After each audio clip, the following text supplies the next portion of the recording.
Hello, everybody. Welcome to this month's Footsteps to Mars Hangout. My name is Tony Darnell. I run deepastronomy.space, says so right down there. And today we're going to be talking with our esteemed panel that we've had for the past couple of weeks, actually the past few months, on the health and medical implications of going to Mars, and they've written the book literally on space physiology and medicine, a really the textbook that is that annotates a lot of the history, a lot of the things we've learned in taking care of human beings in space. And today we're going to be going into a topic that I'm been looking forward to for a while. It's the policy and ethical implications and the socioeconomic. That's a big word, but we're going to look at the implications basically of going to Mars and talk about the ethical challenges that are involved, as well as should we even do it? And so we'll be exploring these topics and with a lot more going forward. I'm going to introduce my panel here in just a minute, but before I do, Harley Thronson, who usually does the introduction to the Hangout, is not here today, so I'm going to say that these Hangouts are sponsored and endorsed by the American Astronautical Society and the American Astronomical Society, who each month make sure that their membership can get access to channels that people do their get the word out about their research. And so I want to thank them for their support. They've been doing this all year long, which is really great. Now, we are streaming on all of the, well, not all of them, but on many social media platforms. We've got YouTube, Facebook, Twitch, as well as Periscope, and I'm looking at all of the live chats and stuff on all of those. Already I see Kevin Lewis. Kevin's here. Hi, Kevin. And Eric W., as well as John Suffel. It's good to see John there. He's also does the Telescope Talk Hangouts that we do each month as well. So, okay, let's go ahead and get started. Let me pull up my panel here, my background, and put this in, and all my little buttons are pushed. Okay, now this is part of my panel. We've got one other guest who should be joining soon, but let me just start I'll go clockwise, starting from the upper left, is Dr. Catherine Cassie Connolly. She's NASA's protection officer, NASA's Planetary Protection officer, who has, I think, a really interesting job, and she's going to tell us a little bit more about what that's like, as well as what are some of the things she's working on, especially with regard to getting us to Mars. Right next to her, in the upper right, is Dr. Arnauld Nicogossian from George Mason University, who is one of the first names on this book. Hi Arnauld, welcome back. And also below, down at the bottom there, is Dr. Chuck Dorn from the University of Cincinnati. He also is a contributor to the textbook, as well as an expert. A major contributor. A major contributor. Okay, thank you. And so, okay, going to Mars. Who wants to start? First of all, should we even be doing this? And what are the big questions that people are asking about Mars exploration? Arnold, do you want to start? Yeah, thank you very much for giving us this opportunity. I want to thank the two AASs and Harley, you, and everybody else who got us on this circuit, and also to tell you that we enjoyed it. It's our last meeting for the time being. But I think your question can be answered very easily.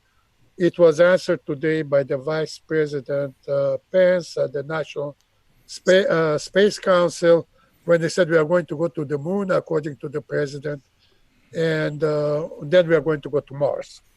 And why we are going to go there, they are going to develop a strategy and make sure that we are going to the moon, but slightly in a different way, which is create a translunar or cislunar, if you wish, around the moon station, which will be kind of a way station where people can go and work on the moon, or they can go and assemble spacecraft to go to Mars at a later date. This was a very interesting week because late last week, the Lockheed Martin unveiled in Australia at the American American Institute of Astronautics annual meeting. They unveiled a Mars landing option, and which is based on NASA, some of the NASA hardware, and also because yesterday was the Sputnik launch, which we kind of accept as a beginning of space age. It wasn't the launch. Yeah, it was launched yesterday. It was launched 60 years ago. Right, there you go. That's a launch day. Oh, I thought you said there was launch. Anniversary. You missed it. You missed it. It says Sputnik October 4th, 1957, right? Right. Okay. So there were a lot of international agreements. And one of the agreements, which is very interesting, which was signed again in Australia, was between US and Russia to research the potential for for participating in CIS or translunar translunar gateway, where both groups will use the model of the International Space Station, where agreement was signed in 1996 with 15 nations participating, to continue the type of project further deep in space. Let's see how the research is going to go. But all of those events which happened since the Sputnik launch 60 years ago have been associated with different legislation. I'm sure Francesca Schroeder, who is a legal counsel for commercial, specifically policy, will be expanding on that when she joined us. It created the U.S. Space Act, the Outer Space Treaty, the National Space Council was created in 1995, which directed the International Space Station redesign and including more partners. And again, the National Space Council, which met today at the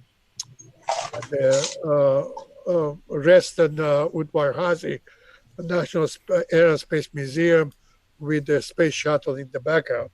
But what's very interesting, beside the societal issues, the societal change and the views, the way we handle disasters, the way we communicate, the way the intensive care facilities work, the way information technology is moving around, the way artificial intelligence was created by the space research, a significant infrastructure was left, is still left or present across the globe, with many countries having space agencies, space centers based on International Space Station, space development facilities, and astronaut training program.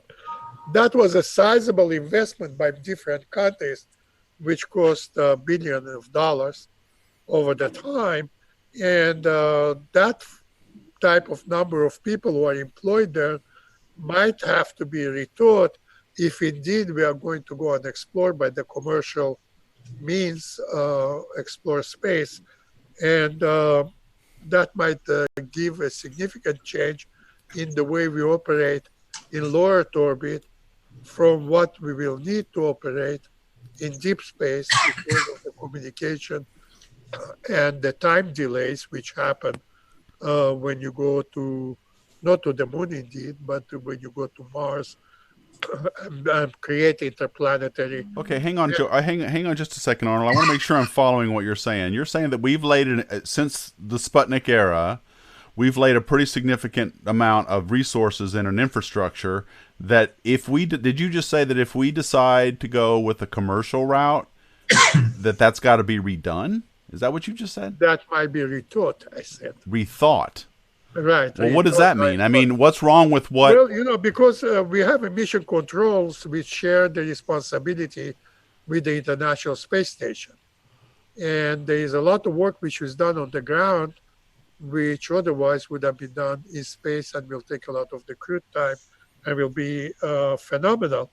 But if you are going to go toward Mars, you will have more autonomy, and there will be kind of a new age of artificial intelligence And that's why some of the visionaries are talking about artificial intelligence, self-autonomy, and separation, societal. It will be separation from Earth itself, where you are going to have set up gateways or small outposts far away from Earth, which might become independent and will change the societal consideration and the economic consideration for an interplanetary society.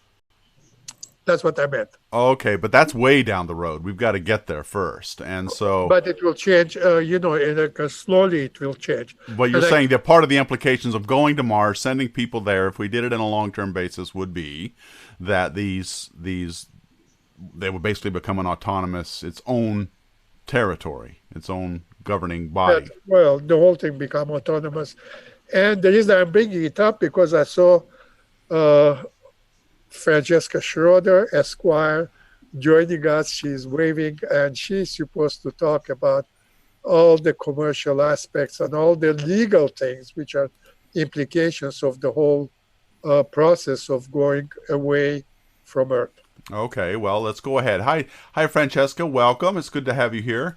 She is, as Arnauld said, let me pull her up here and get, as Arnauld said, she is the legal counsel for the American Astronautical Society, and she specializes in the legal aspects of commercial space exploration or just, I guess, being up there. So welcome, Francesca. Tell us a little. So I guess my question is, do you worry, or actually, let me back up. Tell us a little bit about what your main area of interest is, and then I'm going to ask you some specific questions. Sound? Oh, we can't hear you.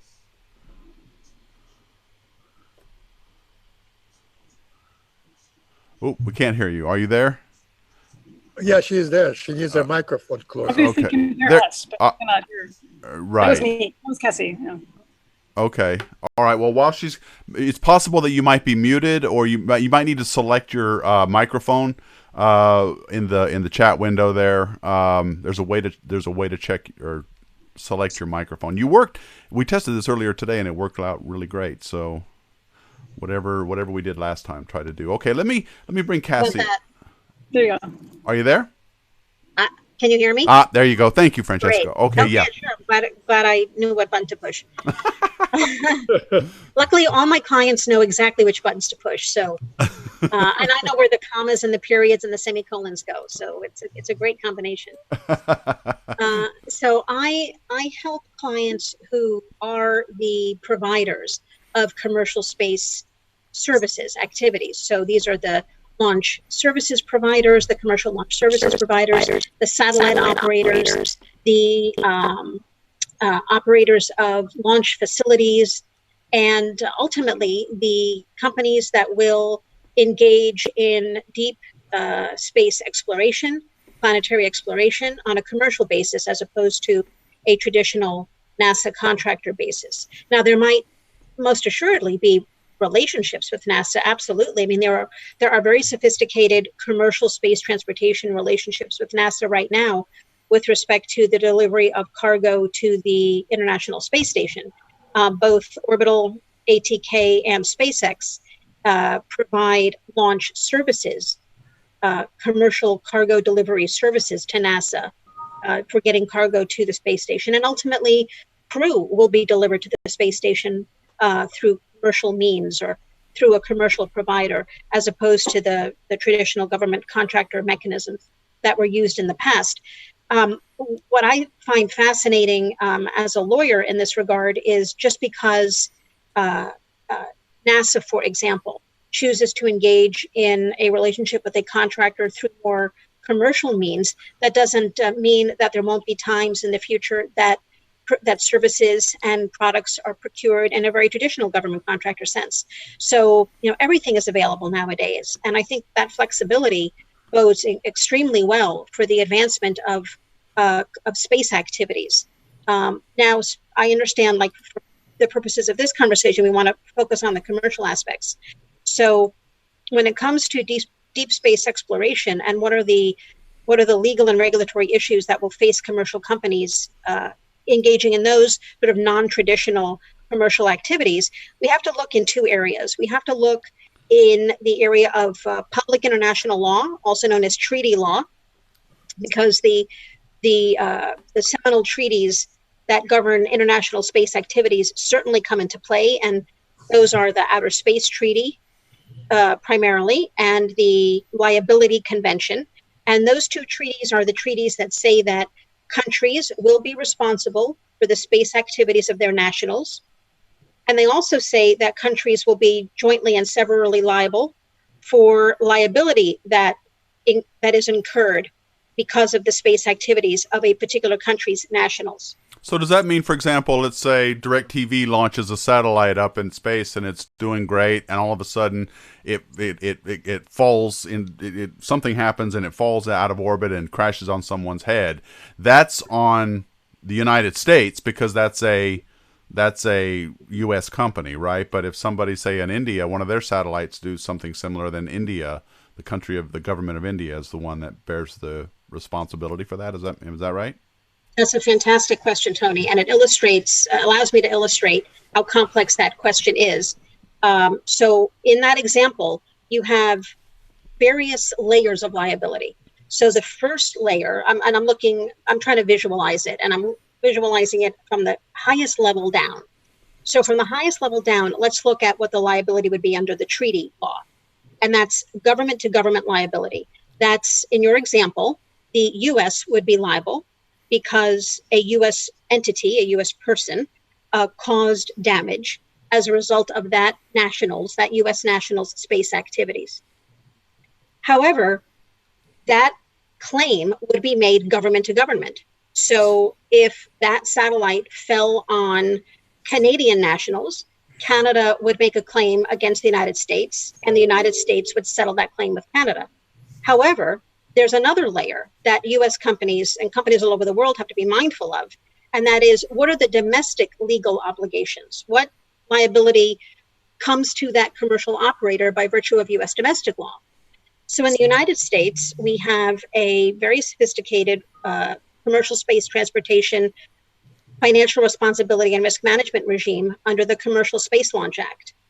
And the Commercial Space Launch Act requires every commercial launch provider to be licensed by the FAA. And one of the requirements of obtaining a launch license is that you have to be able to demonstrate financial responsibility to cover the maximum probable loss, and that's a defined term, an MPL, maximum probable loss, that could occur if something goes wrong with that launch. So if a licensed launch vehicle blows up, God forbid, and it was licensed by the FAA, third parties would be covered by the insurance that the U.S. launch provider had to obtain in the MPL amount as a condition of its launch license. Okay. And if claims exceeded, if third-party claims exceeded that amount of insurance, the U.S. government, subject, of course, to congressional appropriations, would cover those claims in excess of insurance, up to, in today's dollars, about $2.93 billion. So there's an international legal regime that addresses these liability claims. And then with respect to nationals of the signatories to the treaties, there are legal obligations and responsibilities under domestic law. Okay. Are you finding that your business, I guess, is expanding quite a bit now? Because, I mean, NASA has always used contractors. They used the Apollo program used them. They've always had not independent, but other contractors build their stuff for them that they would test, and they have to meet their requirements. But is that any different from, say, what's going on now with SpaceX and these guys launching their own rockets, making money off of them? How different is the world now versus how it was in the contractors that NASA used to use? Well, I just had a birthday, so I am old, but I'm not Apollo old. I didn't mean to, but do you know what I mean? What I get, I didn't mean to imply that you were. Exactly what you mean. Only that the way in which NASA used contractors back in the day, 60s, 70s, and 80s with Space Shuttle even and things like that, is it much different than how it is now with SpaceX and the United Launch Alliance and things like that working? So those are very different animals. So the way NASA interacts with companies like SpaceX and Orbital for delivery of cargo to the space station is through a type of contract that might look different from a traditional government contractor contract, because NASA has procured that cargo delivery service as a commercial launch service. So NASA procured the launch service as opposed to buying the rocket. So that's different. Okay. But there are contracts to be reviewed and provisions to be negotiated and liability to be apportioned, no matter what kind of contract vehicle the government would use or a commercial customer would use. So a commercial customer being, in your DirecTV example, like a DirecTV satellite. So DirecTV wants to deploy a new satellite into geostationary orbit. They would procure those launch services from a commercial space transportation, launch services operator, just like NASA would if NASA wanted to procure commercial space transportation services. Okay. So, Francesca, let me try an example, because that's a good question. If you take Orbital, and in the past, when they have an incident in the Wallops Island, or whatever you call it now, Eastern Shore Spaceport, or whatever that is, there were three parties involved. There was the Orbital, there was Virginia, state of Virginia, and there was the U.S. government, right? Yes, the U.S. government was the customer. But the state of Virginia was also involved, because somebody had to find the money to repair the launch pad. Yeah, there were many parties involved. Yes, there was the U.S. government, there was a commercial company, and there was a commercial spaceport, which happened to be the Mid-Atlantic Virginia. Regional Spaceport, right, in Virginia. Right. So through contracts and through insurance policies, the parties figured out how liability would be apportioned. And those are terms that are negotiated. Okay, well, I want to get us back to Mars here. We're talking about the general thing. So Arnauld said at the top that they was decided last week, I think, in Australia, and also there was a discussion today. We're going to go to the moon first, and then we're going to go to Mars from there. At least that's what NASA wants to do. Elon Musk, on the other hand, has different plans. So what... Is that a big departure, what NASA's doing, going to the moon first, than what it was going to do before? I mean, I'm still unclear how or if ever, and Cassie, I'm going to get your comments on this too in just a minute, but are we getting, I mean, is this is Elon Musk, for example, worried about the legal implications of any of this? He's just going to go do it, and once we get to the moon, what's the jurisdiction there? I guess I'm getting confused by all the different scenarios out there now. Okay, Francesca, you want to talk about the jurisdiction on the moon? Sure. There is a moon treaty, right? There is a moon treaty, you're absolutely right, but the United States is not a signatory to it. And in That's fact, correct. Yeah, very few countries are a signatory to the moon treaty. But in the example, and as Tony very clearly laid it out, you would have a U.S. issue here. You would have a domestic U.S. legal issue, because a U.S. person, i.e. SpaceX, would be going to the moon. And let's just, for argument's sake, assume that the launch would occur from the United States. But even if it didn't occur from the United States, even if it occurred somewhere outside of the United States, because a U.S. person is conducting the launch, the U.S. government would want to license and regulate, in other words, supervise, as it's said under the Outer Space Treaty. The United States would have to supervise the ongoing space activities of its nationals. So the United States would want to license and regulate that activity. I don't know if it would be under the current scheme, under the Commercial Space Launch Act, or some other regime that might be developed as a result of all of this deep space planetary exploration being done by commercial operators. Certainly the way space habitats are being envisioned by commercial operators. But under the principles of the Outer Space Treaty and the Liability Convention, the United States person would trigger United States involvement in the licensing and regulation of that activity. And I just want to say one more point, and then I'll stop. How the United States government licenses and regulates these activities is really up for discussion, because there are many different opinions about how the United States should regulate these kinds of activities. To what extent? How long should the authorization and the supervision be ongoing? So these are very complicated and fascinating issues that are going to have to be addressed and ironed out in the coming years.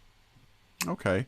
Cassie, I'm going to get you in on this a little bit. Tell me as NASA's Planetary Protection Officer, what are you thinking about? What do you think of all these efforts of going to for example, Elon Musk trying to get to Mars, and this moon first Mars thing? What do you think about? The UAE, United Arab Emirates, is building a Mars station in there, so they're trying. And they're cooperating with the European Space Agency to do that, and also have some interactions with NASA.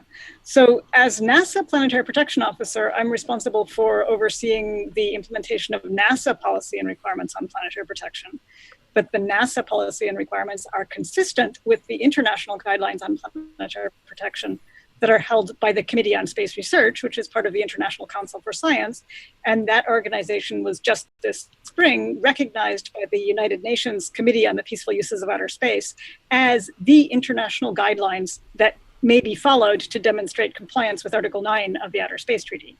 So that set of guidelines is recognized as an appropriate way to demonstrate compliance with the treaty obligations. And therefore, within NASA, NASA policy is consistent with those guidelines. In addition, NASA policy is that NASA will only work with other organizations if the international guidelines are followed. So as part of NASA policy, we expect that everybody will follow international guidelines, or we won't work with those other organizations. That is the general framework, but the consequences of that general policy framework are very different depending on where you want to go. So if the activity is being done at a location where there is no possibility of Earth life contaminating that location, the only requirements are for documentation. Say what you did and where you left your spacecraft. And that assures that other people in the future won't mistake your spacecraft for some native mineral that's present at that location. So if you're going to the moon, or you're going to an asteroid, or you want to mine an asteroid and bring material back, the only requirements for planetary protection are to document what's going on. In contrast, if an organization is going to Mars, or if NASA is going to Mars, we have strict constraints on the number of Earth organisms we bring to Mars, or Europa, or Enceladus, because there's a possibility that Earth life could grow at that location. And we want to understand the potential for native life on Mars. We also have an expectation that eventually there will be other human activities at Mars. And we also want to bring material from Mars back to Earth. And in all of those scenarios, if you introduce Earth organisms and don't have a good awareness of the consequences, you could actually cause accidental negative consequences. And we have observed this by humans moving around on the Earth. So we bring invasive species with us by accident, and that causes problems for future human activities. So it is in NASA's interest that other organizations follow the international guidelines which prevent this sort of activity at a internationally discussed level of risk. And these discussions actually were going on at just about the same time that Sputnik was launched. They started in 1956, and there was very intensive discussion up through 1962. So these interactions have been going on since before the space age was launched, so to speak. But the concern is explicitly about biological organisms avoiding contamination of other objects with life when you're talking about planetary protection, and also preventing adverse changes to the environment of the Earth is the treaty language. So it's a very specific focus. And the reason NASA is interested in what happens with other organizations is because it could affect NASA's future investigations. NASA is not a regulatory agency. I know, So Cassie, but I can see this being an issue at first. Okay, I get that in fact, I learned yesterday we talked about the question of where would we ever find life on Mars, and the guy we had on the guy we talked to was his name was Dr. Kai Finster from Denmark, and he goes that there are places we cannot go now where we would like to look for life is actually off limits. A lot of places. That's not true. That's not true. That is a falsehood that is being promulgated by a subset of the Mars community. The Viking spacecraft, when it was launched, could go anywhere on Mars.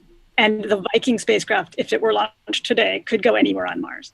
The price of cleaning a spacecraft to the level that is necessary to go anywhere on Mars, since the Viking project up until now, is about the cost of one large scientist experiment. Okay. So one large instrument is how much. So that is not true then, that there are certain areas of Mars off limits for rovers or whatever, but you're saying that to do it, you've got to meet certain requirements. Well, and these are the requirements we met in the 1970s for both of the Viking spacecraft. Okay, but what if somebody doesn't? What if ESA, or let's say somebody doesn't, or say Elon Musk goes wherever he wants and he doesn't care? What can NASA do about it? What can anybody do about it? What enforcement mechanisms are there to stop somebody like Elon Musk if he wanted to? I'm just using him as an example. That he's just going to go somewhere and put up a colony and not pay attention to the planetary. He has to get the launch certification. So he won't get certified to go if he doesn't promise to do certain things. That's the wrong assumption. So there are currently 2 spaceports where people intend to launch people from. One is in Arizona, and the other one Elon Musk is building. They are done by private sector. And I will defer to Francesca, who is a lawyer, to discuss how the laws will apply to the spacecraft, so people launched from a private launch site as opposed to a government-operated launch site. That might be different. Well, Cassie is absolutely right. First of all, NASA is not a regulatory agency, but there are U.S. Federal regulatory agencies, specifically the U.S. Department of Transportation through the FAA, that does have to license the kind of activity, Tony, that you were describing. The launch of the launch by a U.S. person of a space transportation vehicle, whether it contains manned cargo or the cargo is inanimate. It doesn't matter. It has to be licensed by the FAA. And again, as Cassie was absolutely right, not only do you get a license for the performance of the launch service, but as a function of the review of your license application, the FAA looks at your payload and provides a payload authorization. So the whole mission, if you will, is reviewed for consistency with U.S. domestic and international obligations. And planetary protection is one of the things that they look at. Safety, international obligations, as I said, U.S. foreign policy and national security interests. All of these issues are reviewed when a license application is submitted to the FAA. And with respect to Arnold's comment about what happens when it's a thoroughly private spaceport as opposed to one that is operated by the federal government, even those spaceports, the private spaceports, have to be licensed by the FAA. There is a separate licensing regime that is administered by the FAA that requires commercial spaceports to be licensed and authorized by the FAA. The requirements are different than for the commercial space transportation operators, the launch providers, but still, it is a regulatory regime that applies to these private spaceports. As Arnauld mentioned, the one in New Mexico called Spaceport America, and the commercial private spaceports that SpaceX might be building, or Blue Origin might be building, or any one of these new commercial space transportation operators is building. If the spaceport is going to be if the spaceport is going to be offered to third parties for the use of the facility, it has to be licensed by the FAA. And if it's going to be used exclusively by the launch operator, so in other words, it's not really a spaceport available to the public the way we think of airports being available to the public, they still have to be, if not licensed in the traditional term, they would still be reviewed by the U.S. government. What about other countries? Okay, you've laid out pretty well what the U.S. is holding itself to, the laws that we have that prevent, that license missions, that make sure you can't go if you don't do this, that, and the other thing. But what about another country? What are we vulnerable to their interpretation? Presumably, the treaty that Arnauld told us about early on is the overriding document that all countries have to abide by if they signed on to that treaty. But does it have loopholes? Is it strong enough? Are we vulnerable, or is Mars vulnerable to other countries doing whatever they want?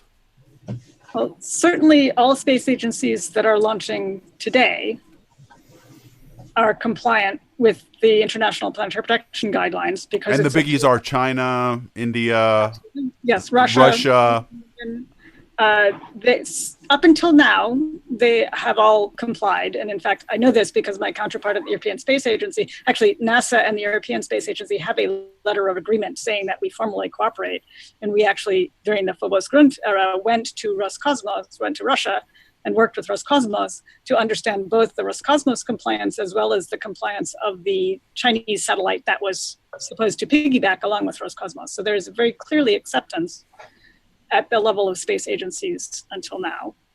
How it will be addressed in the future is to some extent up in the air, because the legal framework is still not rigorously defined. However, part of doing deep space operations is communicating. And the deep space network that is operated by NASA is one of the major ways that are available to communicate with deep space objects. And so use of the deep space network invokes the NASA policy. It's the NASA facility. It sounds like net neutrality on steroids for space. If you because NASA owns the internet for space, if you don't comply, then they're not going to let you use their internet, right? So there are actually other countries that are asking NASA why we're not doing better. Why we're not doing better with what? In particular, there are a couple of missions that are being planned right now that are holding requirements that are not as stringent as, for example, the European Space Agency would like to see. So the concerns about, these are all in negotiation, so they're not finalized yet. But the idea that the U.S. and NASA, and particularly Mars program exploration that is being promulgated by the United States persons, are the most responsible is not exactly, consistent with things that have been said by various individuals associated with those programs. So but the concern is that it's not. The concern is that this is a good idea. This has been determined to be a good idea since the 1950s, in that if we want to understand Mars life, that will be much more challenging if we bring Earth life with us. If we want to protect the environment of the Earth, unless you believe with absolute confidence that there is nothing harmful on Mars, then it makes sense to be careful about bringing material back. Even if there is no life on Mars, Mars is still a potential habitat for Earth life. If you want to have human exploration in the future, as my former boss enjoyed saying, every infectious agent that we know about is from Earth. That's true. Why would we bring them all to Mars with us without being careful? So it's not that planetary protection is some set of rules that are being enforced from the outside. It's that they have been determined on the basis of experience from Earth and looking at space explorations activities to be a good idea. So, if somebody short-term selfishly wants to do something that's less than compliant with the long-term goals, that's like the guy next to you in the dorm room drinking out of the milk carton and making the milk go sour for everybody. Yeah, and I guess I get that there's people probably not maliciously going to try it, but I just can't help but think that sooner or later somebody's going to mess up. A mistake's going to get made. Something's going to go haywire. Somebody's going to contaminate something, and they didn't mean to. They tried to, but by then it's too late, and the damage has been done. And I don't know who actually is going to enforce any of this. It doesn't say, I mean, NASA is the United States. We have our own, the FAA. We have these guys, but I don't see any kind of government, maybe the United or international body that is going to enforce any kind of punishment or decide, well, what should the price be for messing it up. I mean, this seems that would go to the courts, but in that case, NASA would already have been should already be taken to court. NASA dropped the Mars Polar Lander on the south pole of Mars, and it didn't have a nominal landing. That was millions of organisms that we accidentally released on the surface of Mars. So NASA's already screwed it up a little bit. Yeah. That was the one where the units were in metric or something like that? That was the other project managed by that same project manager. Oh. Both projects had problems at the same year. Polar Lander crashed. Climate Orbiter skipped off because of the units problem. Ah, okay. But the point there is that there is some level of ability to rely on contamination being killed off by surface environments on Mars because it is a harsh environment. That is why the requirements were relaxed after Viking. That is one of the aspects of the Mars environment we would count on when sending the early human missions, trying to understand more about the Mars environment and having some level of contamination released with an expectation that it won't go everywhere instantly. It's like brushing your teeth. Right, and you keep brushing your teeth after you ate your first candy bar because you can clean off the microbes, even if there are none of them. You can reduce the amount to a level that's not damaging. Yeah, and we've had Robert Zubert on before, who's been quite vocal about this idea that planetary protection is nonsense, but then it's self-sterilizing and all of this. So there are some, you're right that the radiation there might get something on the surface. And I guess I wouldn't want to speculate as to whether he brushes his teeth very often. But it's kind of a similar problem.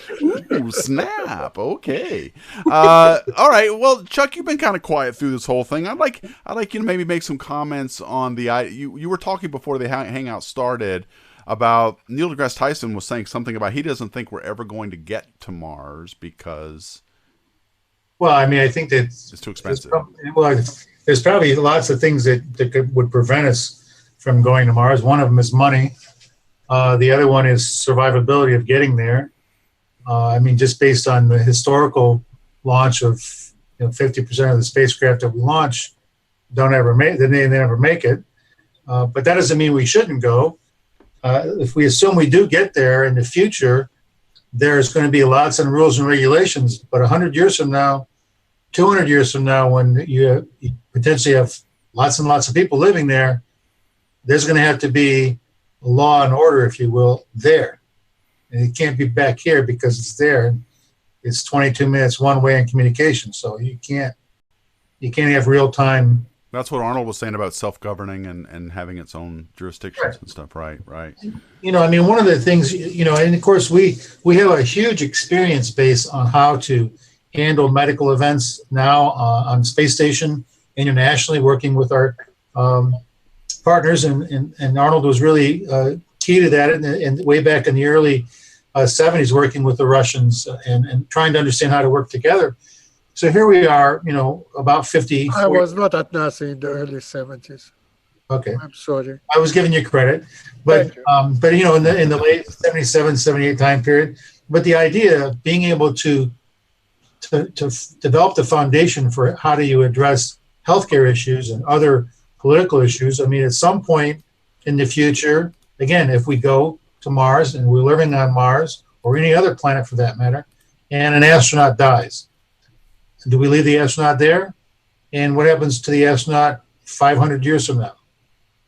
I mean, you have all kinds of things that are out there that we think about, but we don't put a lot of thought into it because the main objective is to get there. Right now, in 1957, the main objective was to launch a satellite, Sputnik. Then there was the launch of the second Sputnik with a dog in it. Then there was the launch of humans, and then we started building space stations on the Russian side, and we went to the moon on our side. And so it was a push to get that stuff there. Now that we start to think about sending commercial companies there that are licensed, as Francesca talked about, through the FAA, there are many challenges that have to be met or have to be overcome, I suppose, for humans to get there. And we're spending money and we're building systems to get there, and we're going to we're either going to go or we're not going to go. But right now, the systems are being built that we can go there. Okay, and I wanted to get to some of the comments here. Let me hang on. I got to get my setup here back to where it was. Okay, so I don't know. I don't have a lot of trust in corporations. I think that whenever corporations especially, try to do things, they're going to try and circumvent, they get away with whatever they can with as little regulation as they can. And Kevin Lewis and I think it was Jay Joseph are both. I kind of echo their comments. Let me just read Jay Joseph. I feel like that will lead to companies setting up HQs in other countries, similar to how credit card companies set up base in Delaware to take advantage of local taxes. He also says if the issue is liability to the USA for SpaceX, they will reincorporate to somewhere else as a loophole, which is that's why I was asking you about, do all countries have equal, licensing requirements? And then Kevin Lewis is also saying, think about all the crazy loopholes that corporations do while they're on Earth. Again, I just think that once corporations are on the celestial bodies, it's more of an issue of, one, finding out that they aren't compliant, and two, actually enforcing it. And yeah, that worries me too. These companies going to Mars, let's say SpaceX gets there, he does what he wants, and they're setting up. I don't know. I just feel like there needs to be something more in place, whether it's NASA or the UN or something that says, look, we've got this treaty here. Here's what's going to happen if you blow it. Well, I mean, use an example. There's a book written by Jared Diamond called Collapse. And he talks about society's willingness to survive or not to survive. In the early part of the book, there's a story about a large mine in Montana where the mining company came in the 70s or 80s and were promised jobs and promised to do environmentally sound mining. Then the company went bankrupt and the water's poisoned now, and there's no one responsible to clean it up except us as taxpayers. That's right. So it's the same kind of mentality, is that companies, they start out with the idea of doing really good things for humanity, whether it's company A or company B. That sounds like a song. That you would actually be able to develop the right approach. And in 20, 30 years from now, the technology is going to be completely different. The culture is going to be completely different. Our mindset is going to be completely different. Our political machinations will be different. And so holding company X or company Y to some kind of legal implications today, and our understanding of what today is like, and 100 years from now, the technology to get to and from another planet or to live on another planet will be completely different. So to me, that's really challenging. How do you develop the right system to address something when the change is so fast? As it stands right now, and I want to ask you guys this panel because you're uniquely qualified to answer it. Who owns real estate? For example, we've the Apollo astronauts. We've got several landing sites on the moon. We've got stuff there. Presumably, if we ever set up a lunar colony there, we might want to make those into some kind of a park or a monument or something. Who owns this stuff when we land on it? If Elon Musk goes to Mars, sets up a base, who owns it? Who owns space? Who owns real estate? Francesca? Well, NASA has a policy that NASA has not relinquished ownership of all of our assets that have been launched. So any NASA hardware is owned by NASA. Okay, the hardware. But fine. You can't go to the moon and touch our stuff. But what about the area around it? Who's to prevent somebody from setting up a camp right next to the Apollo 11 landing site? Well, you have a little model, sir, in the Antarctica. There are many countries involved. Francesca, did I say something wrong? No, just that, but the Outer Space Treaty speaks to this issue, and no country can claim sovereignty of celestial body or any other planet. So space is not to be appropriated by claim of sovereignty. Right. Now, so that doesn't mean that you can't set up a base camp on the moon, for example, and you can't set up one next to where NASA-owned hardware already exists. But you can't land on the moon and say the moon is now the property of the United States, the entire moon. You cannot claim the moon as a 51st state. There's also a question with the non-appropriation treaty about small objects. So if you want to mine an asteroid and you want to mine a very small asteroid such that you're going to use up the entire thing in your mining process, is that appropriation?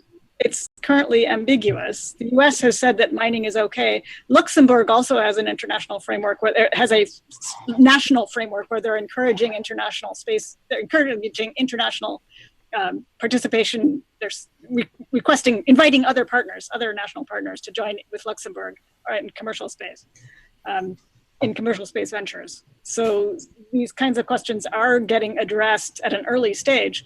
But the point is, and I think consistent with the way Planetary Protection operates, you can't make decisions for the future until you have facts. So any step that you take next is based on the information you have now. And after you take the next step, you have more information and you can make a more informed decision about the step to take after that.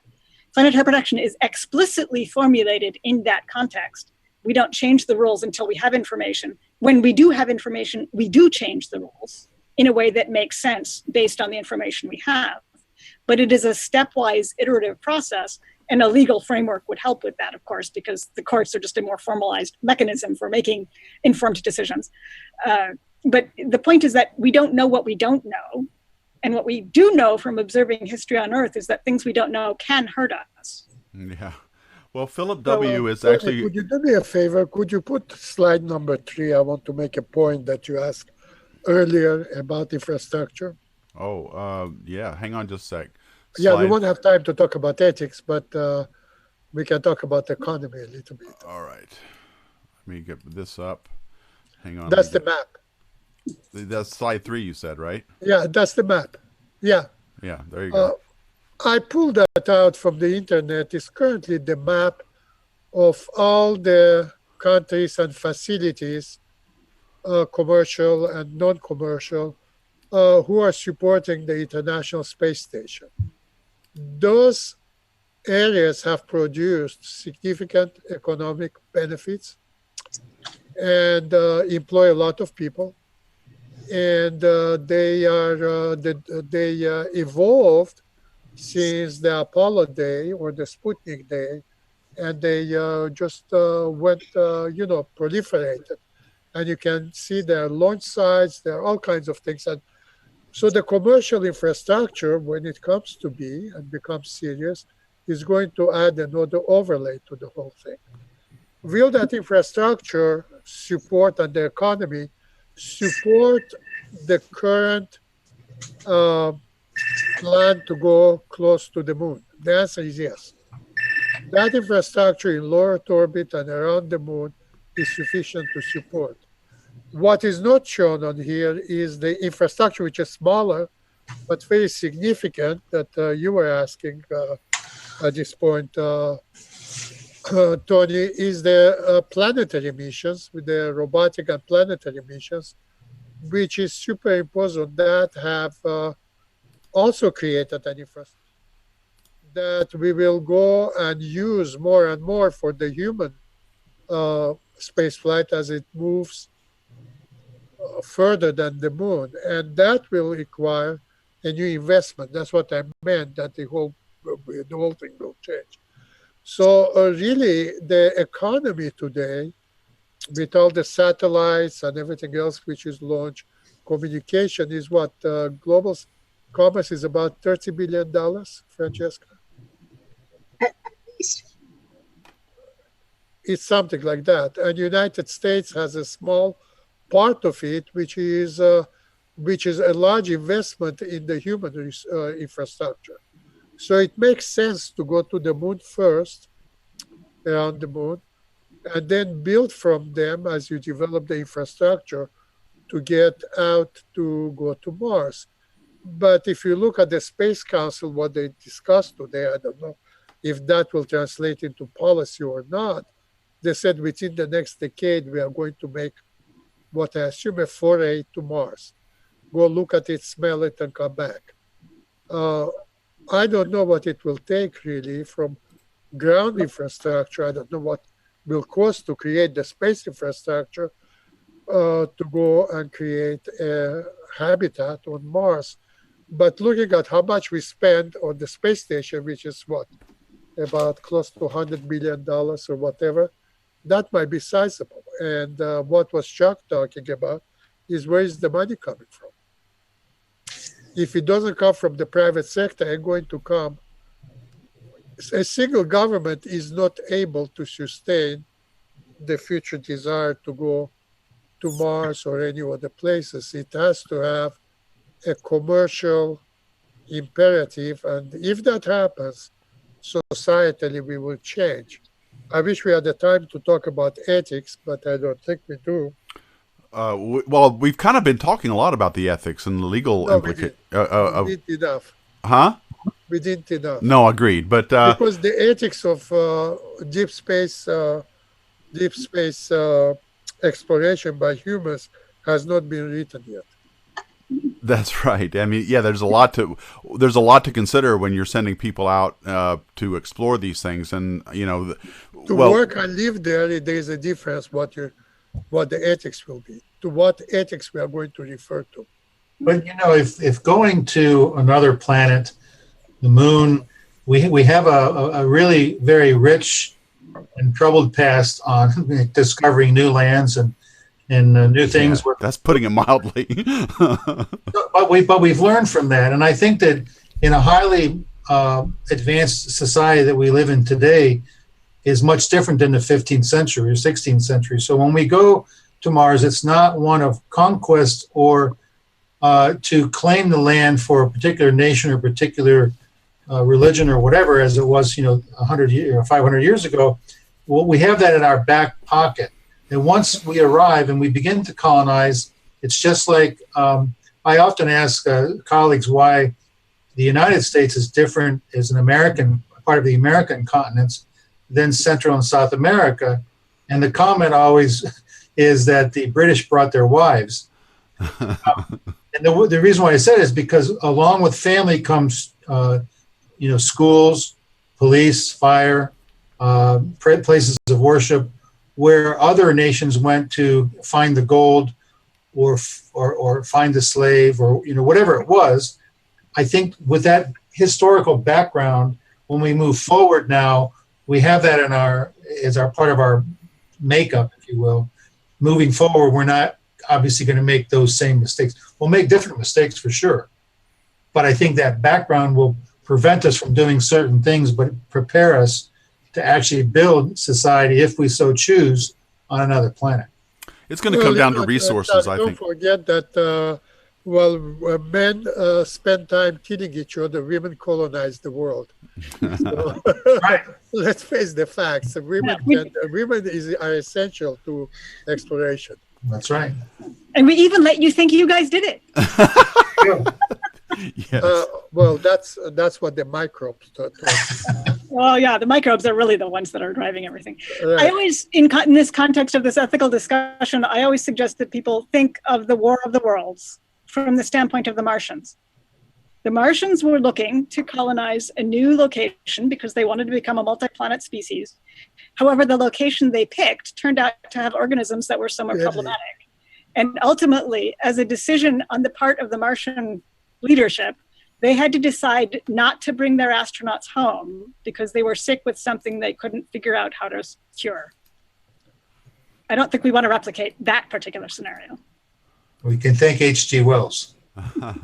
People have been thinking about this for a long time. Yeah. You know, so is Jules Verne. They all thought about those things and they wrote about that. Well, Catherine, before we go, I want to ask you a question that Chuck Rittersdorf has asked, and I know that it's down the road a bit with what we've got to get to Mars first. But does NASA, and in particular the Planetary Protection policy of NASA, have anything to say about the future of terraforming Mars? Is that something that you look at as an ethically? It seems to me like it contradicts a lot of the things you're currently doing. So Planetary Protection actually has deferred ethical considerations at the international level to a different part of the Committee on Space Research, the panel on exploration. Planetary Protection is specifically concerned about biological contamination, and we make decisions on the basis of information that we have so far. So depending on what information we gain about the kinds of organisms that might be native on Mars or the kinds of organisms that might want to live on Mars that are from Earth, the possibility of terraforming Mars is by no means prohibited in the current planetary protection guidelines or the guidelines as they were thought of in 1956. The concern is that we know what we're doing. Okay. So that we can make an informed decision and we don't hurt ourselves later by something we didn't know right now. Okay, good. All right. Well, Well, the ethical dilemma will be if we are going to go to explore and change planets, to what standard we are going to adhere to do it, and we don't know that yet. And that's not a planetary protection decision. That's a decision that the larger society has to make as a whole. Yeah.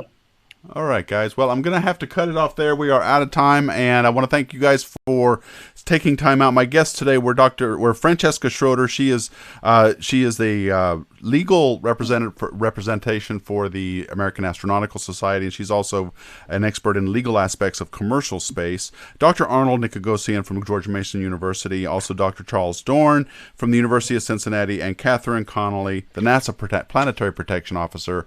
Thank you all very much for taking time out to talk to us. We will be back in next week with the Afternoon Astronomy Coffee Hangout with Carol Christian, where we will be talking about the Voyager spacecraft. It has just recently had a big anniversary, and we've got Dr. Fran Bagnall to talk with us about what's going on with Voyager, and we'll take a look back at what we have learned from it. So thank you all very much. This has been a great hangout. Thank all of you guys for watching, and as always, keep looking up.